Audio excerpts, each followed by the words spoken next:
is volgens de BBC de belofte van 2007 en wordt nu al vergeleken met Freddie Mercury. Zijn nummer Grace Kelly stond in de UK maar liefst 4 weken op nummer 1. En nu is deze nieuwe sensatie hier. Nou, afgelopen weken heb ik alleen maar naar zijn cd geluisterd in mijn iPod. Fantastisch, dames en heren, hier is Mika!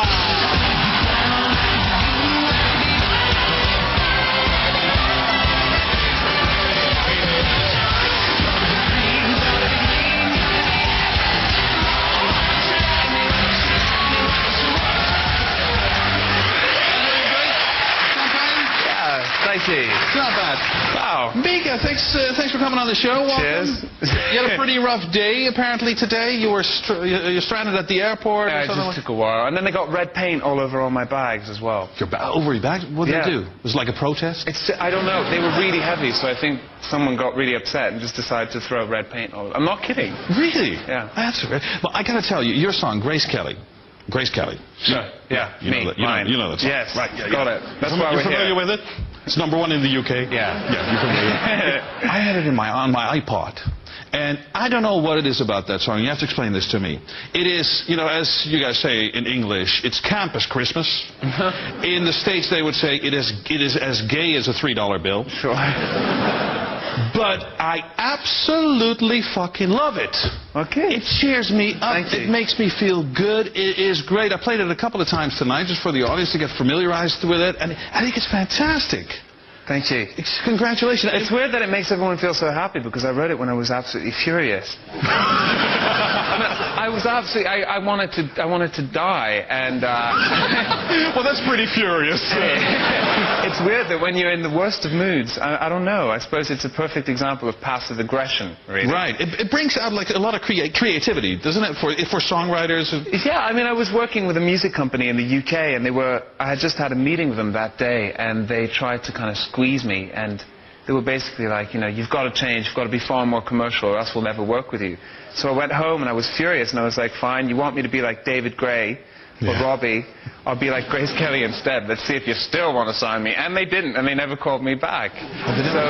So how did it surface? How did it, you know? Well, I started to work with musicians in the United States, and then I kind of put together the whole thing, and I kind of decided what every bit of my project was going to be like. So all I needed from record companies was money and freedom.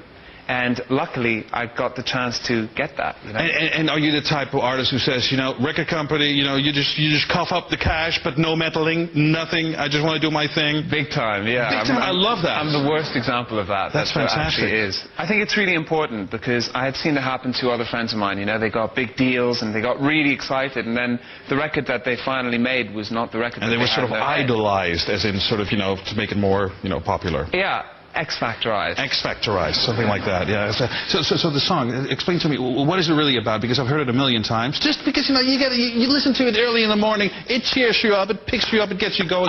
I'm amazed that you wrote it while you were depressed. Well, I wasn't, I was just angry more than depressed. Okay, because, it's about being yourself. It's about being yourself, even though, you know, sometimes it seems like the hardest thing to be. Yeah. And from that point on, I kind of decided that I was going to be myself. If anything, I was going to be myself times 100.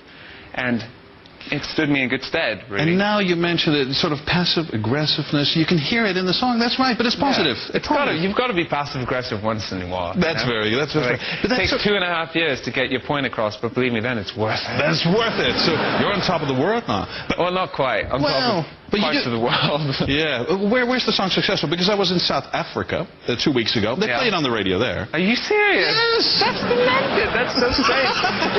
And it's really weird to be kind of. I've never been to Amsterdam before. I've never been to the Netherlands before. And then to kind of come on a show like this and to see Herman doing a little. That is a shock, isn't it? And to see him, you know, to see him do a whole little dance, a whole little dance to Grace Kelly, it's very special. But if you're talking about somebody who really just can let go and, you know, is himself, even though, you know, it's, you know... He is himself times a million. Forget about times 100. I mean, yeah, but it's brilliant. Do you want him to dance to your song a little bit later on? You know what? I would never solicit that, but if it happens to happen, then... Okay. All right. I'll pull a few strings. So what's up with the champagne? With the champagne? It's fantastic. You want to drink it? Yeah, I'll have a bit. Yeah, cheers. But I've never really been given champagne. Normally they give you cold tea. Cold tea? What? It's in talk shows? Yeah. It's fucking Holland. Oh, they give you, yeah, exactly. Yeah, we're in Amsterdam.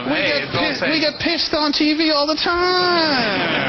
that's our I thing. did actually, you know, I was in France and I was talking to the people that I was working with over there, and I've made a testament that one day I will do a very serious talk show completely drunk.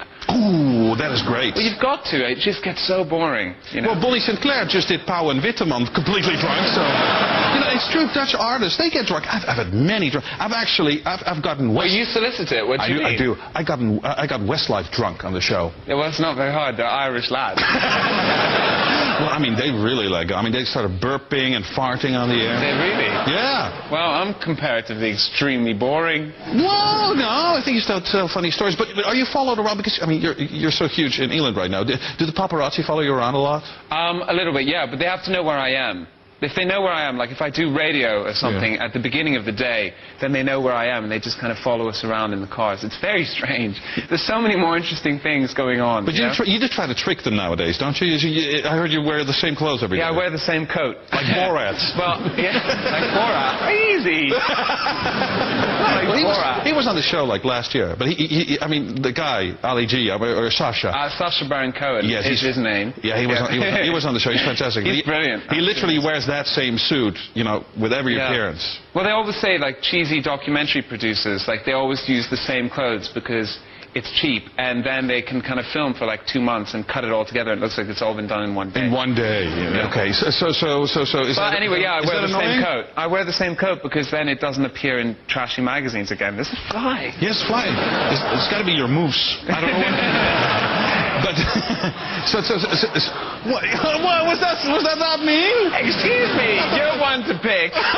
What's with? You don't like the floppy hair? Yeah. It's just me, man. Because you're worth it. It's just me being myself, you know. It's just me being myself. Now, you got to do this. I mean, we're out of time. Will you come back sometime? I will, with pleasure. Because there's so much to talk to you about. Because apparently, apart from moose and coats, we'll get you really drunk on the show next time. Deal. But you have to cooperate as well. I will. I'll drink the bottle. Yeah. I'm pissed as I am. I'm drinking this morning. No, but I mean, please do the song Grace Kelly, because I am really going to push this one hard, because I want it to be #1 in Holland as well. And it's I'm fantastic. Do it alone tonight as well. Yeah, how are you going to do that? Up at the piano. Oh, just you at the piano? Well, yeah, and Herman. And Herman will be because my band have been allowed to leave the country because they're getting visas, so they're stuck. So it's just me. Where are they from? They're all from London. But you don't need a visa to come from London. No, but they're trying to get visas for the States. It's very boring. Okay. Well, but they're just not here. But are you going to bring out the fun? Just you behind the piano? Well, it's cool. Or it's going to be like a boring Elton John, sort of, you know, like the... Ooh, boring Elton John. You think it's exciting? Well, if I say that, I won't be invited to his party, and I'm dying to get invited to his party. Oh, don't say that. You get all this free stuff. You get bags of, like, you know, Gucci and stuff. Oh, I'm pretty sure you'll be invited. Well, Okay. Come on the show and spill the beans about the party like that. But, so you're going to bring out the excitement as well on the piano? Well, that's how I wrote it, you know? Okay. So it's cool doing things alone at the piano because that's how I write. So it kind of goes back. It was lovely meeting you, my friend. Come Thanks back for next having time. me. Yeah, it's fantastic. Mika, ladies and gentlemen. He's going to perform by Mika for us.